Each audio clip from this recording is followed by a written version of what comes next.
भाभी जी और मेहंदी भाई साहब हमारे बीच बैठे हैं। बहुत खुशहाल परिवार है और इतना अच्छा परिवार होने के साथ साथ एक बहुत बड़ा मंच है आपका all India Kaifi Azmi academy. और आप दोनों का जैसे अग्रज होते हैं, बड़े भाई होते हैं, हमारे साथ हमेशा रहते हैं।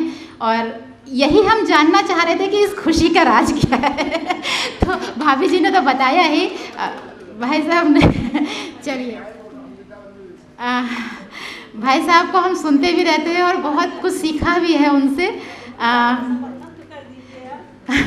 2 शब्द के लिए आइए, पब्लिक की डिमांड है।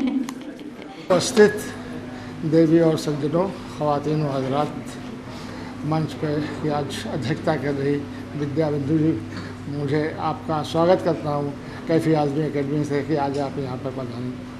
साथ ही अदिति का भी आज पहचानने में मुझे थोड़ी सी दिक्कत हो गई कि कई बार ये मिलती है अलग अलग तरीके से और कितने रूप है ये पहचानना औरतों के लिए कहा गया है कि बेटा कि आज अदिति सिंह है, आदि अस्थाना है, क्या है, तो ये विशेषता तो भगवान ने इनको दी है।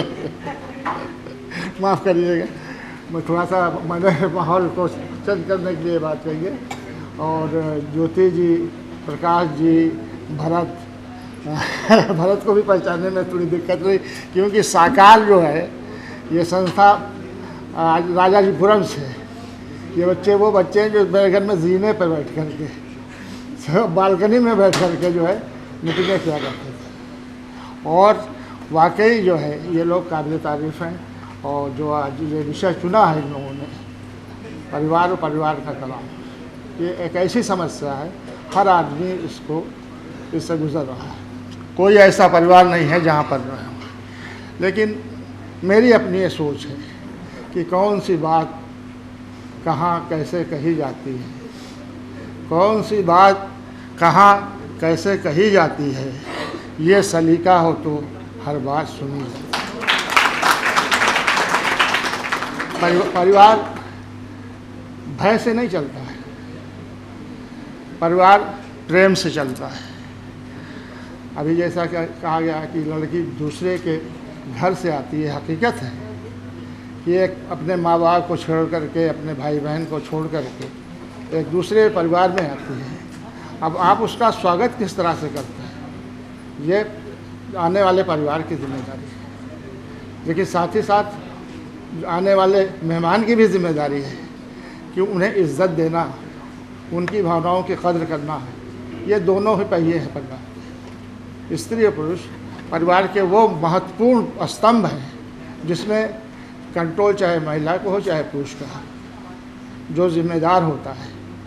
तो ये परिवार एक रंगशाला की तरह से मैं देखता हूँ जिसमें करुणा मेरा आदर्श है कि बहन का रिश्ता, बीवी का रिश्ता, माँ का रिश्ता, भाई का रिश्ता, दोस्त का रिश्ता आपको कैसे निभाना है। अगर इस रिश्ते को निभाने के लिए आपके अंदर ईमानदारी और सच्चाई है तो परिवार कभी नहीं बिखर सकता, परिवार मजबूत होगा, परिवार स्वर्ग है। और क्या मैं अपनी बात, क्योंकि मैं यहाँ पर आप लोगों को बोलना है और आप लोगों के खासतौर में सुनने आया हूँ कि बहुत अनुभवी लोग हैं।